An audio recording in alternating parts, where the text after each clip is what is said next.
Основные проблемы, на самом деле, они связаны с тем, что гостиничный бизнес, он, достаточно капиталоемкий,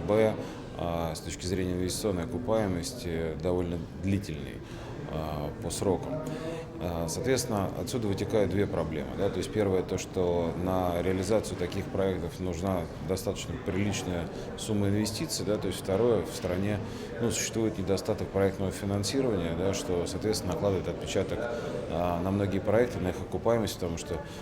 инвестор, зачастую не обладая полной суммой, да, то есть которая бы необходима для строительства гостиницы, идет в банк, да, то есть, но получает кредит, соответственно, начинает платить проценты фактически с первого дня получения этих кредитных ресурсов, что очень сильно отражается на экономике проекта. Второй момент – это тот, что если мы, допустим, на какой-то территории хотим достаточно активно развивать, например, гостиничный бизнес, мы должны формулировать определенные условия, да, то есть определенные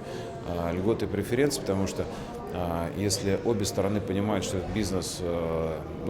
скажем, длительный по срокам окупаемости, капиталоемкий и непростой, да, то есть, соответственно, стороны должны приходить к какому-то там, обоюдовыгодному, формату, да, то есть там каких-то, преференций, льготы по налогу на имущество, например, или субсидирование части процентной ставки по кредиту, каким-то достаточно реальным рыночным инструментом, который позволяет стимулировать развитие отрасли. И это и принцип зеленого коридора в том числе, да, то есть и упрощение всех согласовательных механизмов для того, чтобы инвестор не чувствовал себя брошенным, да, то есть и бегающим по коридорам власти в попытке согласовать те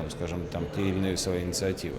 То есть это некая общая задача, которую решать надо коллегиально, да, то есть,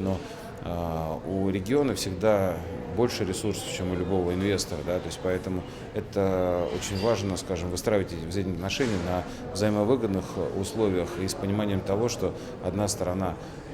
вкладывает достаточно масштабные средства, да, то есть которыми рискует, а для другой стороны интересно развитие определенной территории, определенных сегментов, определенных форматов.